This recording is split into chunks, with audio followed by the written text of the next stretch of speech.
এর ভেতরেই জীবন জগতের ছবি এঁকেছেন বরেণ্য শিল্পী মোস্তফা মনোয়ার। এই গল্পে উঠে আসতো দুরন্ত শৈশব।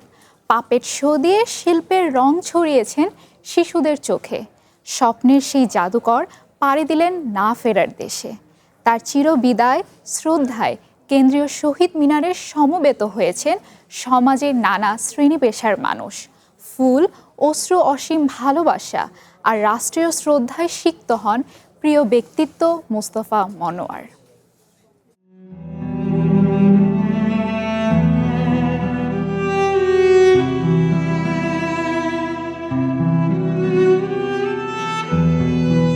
পারুলের আজ মন খারাপ। বাকরুদ্ধ বাউল শিল্পী গেট্টু, ষাঁড়, কঙ্কাবতী, হাটিম, গানওয়ালা, ভূত, সুতোয় বাঁধা তাদের হাত ছেড়ে পরপারে পাড়ি দিয়েছেন তাদের কারিগর বরেণ্য শিল্পী মোস্তফা মনোয়ার। মঙ্গলবার বেলা 11টায় কেন্দ্রীয় শহীদ মিনারে নেওয়া হয় মোস্তফা মনোয়ারের মরদেহ।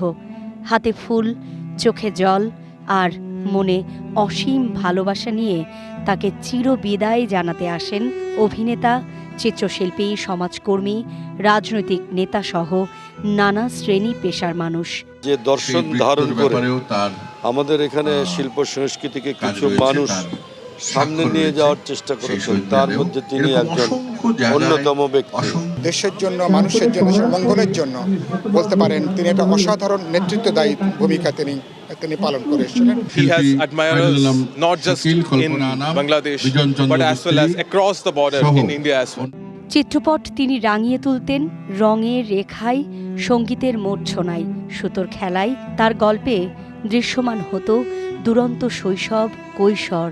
তার হাতের ছোঁয়ায় প্রাচ্যরীতির পুতুল নাচ পেয়েছিল নবপ্রাণ। জল রঙে তো অসাধারণ, আর ভিজুয়াল আর্টে আমাদের এই সাবকন্টিনেন্টের মধ্যে ওনার জুড়ি। নতুন রূপে নতুন স্বাদে বাজারে এসেছে হকের সুগার ফ্রি ডাইজেস্টিভ বিস্কুট। হক ফুড ইন্ডাস্ট্রিজ লিমিটেড। কজন আছে এটা আমার ঠিক জানা নেই। বাংলার লোকজ যে শিল্প চর্চা সেটা তিনি ধারণ করে নাগরিক সমাজে ছড়িয়ে দেওয়ার কাজটি করেছেন সফলভাবে। এই দেশে টেলিভিশন থাকবে মোস্তফা মনোয়ারের কার্যক্রম, রক্তকরবী, মুখারমণি বশীকরণ এবং কিছু গানের অনুষ্ঠানের মধ্যে 69-এর গণ অভ্যুত্থানে সাহসের প্রতীক হয়ে উঠেছিলেন শিল্পের এই জাদুকর। পাকিস্তানি শৃঙ্খলে আটকে থাকা বাংলাদেশের টেলিভিশনেও দেশপ্রেমের ছোঁয়া লেগেছিল মোস্তফা মনোয়ারের হাত ধরে। শিল্প সৃজনের নিরন্তর সাধনায় তিনি ছিলেন যদিও একা, কিন্তু তার অর্জনে তিনি হয়ে ওঠেন সবার। তিনি কারাগারেও গিয়েছিলেন, এটা নিয়ে কিন্তু তিনি কখনো খুব উচ্চকিত হননি, খুব দাবি করেননি তিনি ভাষা সৈনিক, কিন্তু তিনি তো আসলেই খুব অন্যতম ভাষা সৈনিক। এরকম একজন মানুষকে আমরা বাংলাদেশ আসলে ধারণ করতে পারিনি, আমরা তাকে মূল্য দিতে পারিনি। আমাদের বহু কাজ তার থেকে পাওয়ার কথা ছিল। সর্বস্তরের শ্রদ্ধা নিবেদন শেষে গার্ড অব অনার দেয়া হয় কিংবদন্তি মোস্তফা মনোয়ারকে। এরপর ঢাকা বিশ্ববিদ্যালয়ের কেন্দ্রীয় মসজিদের জানাজা শেষে বনানীতে দাফন করা হয় এই বরেণ্য শিল্পীকে। সুকন্যা আমির, ওয়ান নিউজ, ঢাকা।